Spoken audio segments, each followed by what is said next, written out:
Welcome to Merrily End. My name is Mark Machado and I'm joined by Nick Brooks. We're at Lord's in the press box. The toss has just happened. We're getting information live and direct. Sri Lanka have won the toss and chosen to have a bowl first.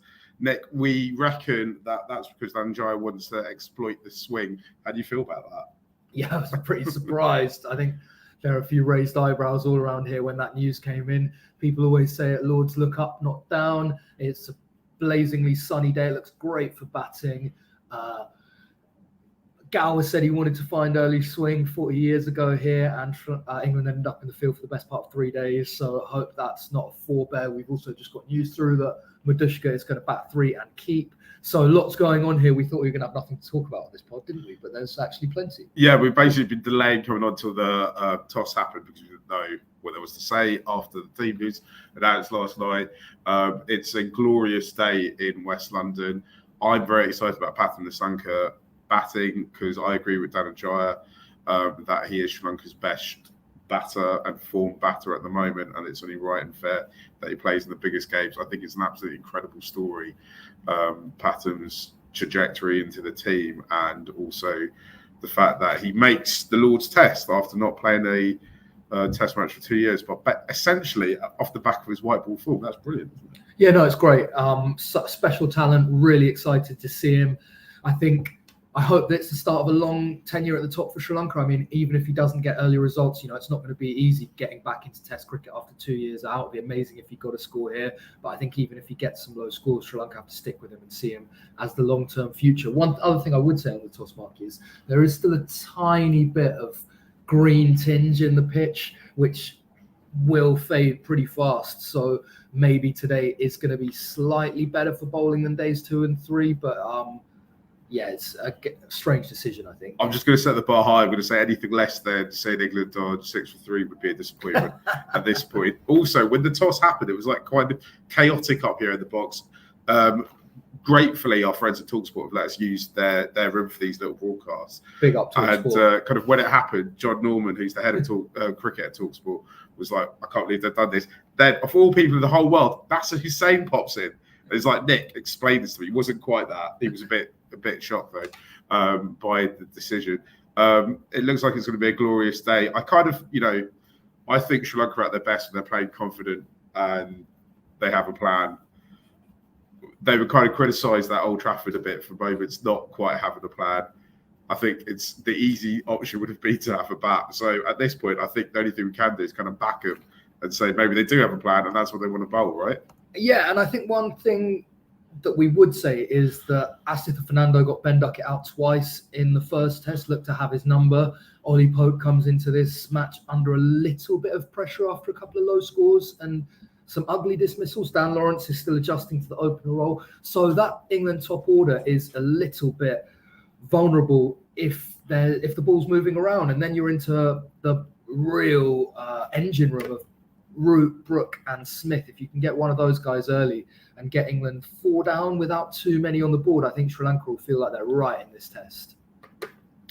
Yeah, absolutely. I think they came away from Old Trafford thinking that that they're right in this, and they've looked relaxed all week. They have so much. It's unbelievable how much fun they seem to have with their training and kind of hanging out with each other. Looking in great spirits. There was a really lovely moment in the nets where Asith thought he had Dimuth LBW and went up and everyone was cheering. Dimuth called for a review. He was looking around at everyone watching. The team do seem incredibly laid back. I think they'll come into this match in better spirits than they went into the match at Old Trafford in. The weather was horrible up there. It was a bit deceiving on the telly because sometimes there were blue skies, but it was cold and windy. This is a perfect English summer's day. And they're coming off the back of a great performance. As Chandy said in the post-match presser, they were over the moon with the spirit they showed. It was a lot better than what they did at Worcester, where they were shot out for 139 by a very young Lions side. Should we talk about Kamara? Because he's in the side. I think that's another bold decision to put him in, only because it's going to be a long game. They're going to need to bowl loads of overs. I'm not sure if he's somebody who can bowl more than kind of 15 overs in a day, more than at points in his career, bowling a whole spell in the ODI game's been a bit of a struggle. If they need to do the hard yards in the field today, will it be can they get more than 10 overs out of him? Vishwa, he didn't look like he was going to be taking many wickets, but can bowl long spells. I mean, it's another bold call, isn't it? And it'll be interesting to see how they all adjust to the slope. All these bowlers' first game at Lords, I believe, and interesting to see what ends they pick. One thing I would say about Kumara is the downside is big, but the upside is much greater than Vishwa, right? Because Vishwa didn't seem to offer an awful lot once the ball got old, whereas Kumara can bowl at good pace, can hit hard lengths. John Norman is here. I'm hijacking. Here he is, giving us the English perspective. 5 minutes. What's your take on it, John? Really surprised. Yeah. It's all going to be on the first hour, isn't it? I mean, well, it isn't, but First hour's huge, isn't it, John? yeah. Do you know what? I was so impressed by the way Sri Lanka came back at Old Trafford. After that first day, I was feeling very, very downbeat about Test cricket and life in general. And then days 2 and 3, I thought were fantastic. Days 4 was really stressful because I had to get the 2 minutes past 8 train out of Manchester. Otherwise, my wife would leave me. Yeah. And Joe Root was still batting at 7:15.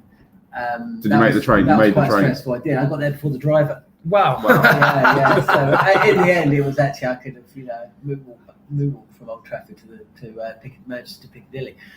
But look, here at Lords, I just thought coming away from that, the way that Sri Lanka shaped up after those 2 really disastrous starts to their innings, I just thought, no Mark Wood here, who for me is, in the top 2 or 3 players that are absolutely key to England's chances anywhere. I just thought this is a sun's out, good record at Lords. They just shaped up so well. They went about their business. They could shut out the outside noise, and I thought they had a terrific chance here, and they may well still do so. Yeah. If it is better to bat here on days 2 and 3, and that's when Sri Lanka are batting, and they, England can bowl England out for. I just thought if they were going to win this match, bowling that final day with Prabha on the pitch that's been dried out with the sun and played over the last 4 days, I thought would have been a key way to do it. You remember that famous old victory at the Oval? Remember, I think about it every morning. I'm talking to the wrong people, of course you remember it. There was a similar match at Mount Maunganui in 2019. And England batted first, and New Zealand put them in. Yeah. And they scored 375 or something, right? And you think to yourself, well, that was a bad decision. Because the adage is, if you put a team in, you want to be batting by stumps on day 1. That's kind of the mentality about putting a team into bat. And then what happened was, Kane Williamson and New Zealand and BJ Watling put on something like 550 when they batted, and then they bowled England out and they won the match. And afterwards, Kane Williamson said, we just wanted to bat once, and we were happy to give up 350 because we thought we could hit 550, win the game. And I think if Sri Lanka... is that how Sri Lanka are looking at this? Or are they thinking... Because I'm looking at Lords right now, and if England aren't batting at stumps tonight... Something's gone wrong. Well, So I think the biggest individual achievement any Sri Lankan batter could do in their career is get a century at Lords. Sri Lanka, there's a lot of players playing for Sri Lanka today who aren't coming back for a second test. Not because they're not good enough, but because they'll be retired in 3, 4, 5 years' time. Yeah. I can't believe that they are thinking we only want to bat once. I mean, if they have done, I totally rate that. But that's putting individual performance ahead of the team. I mean, look, you were just I just saw a show you were in on Sky, and it showed many times the footage of Sangakkara hitting it the 4. Yeah. Just past the fielder at extra cover. And you could see by the way that Joe Warner jumps on Sangakkara what a momentous moment this is to get up on the honours board and to score a century at Lords and yada yada.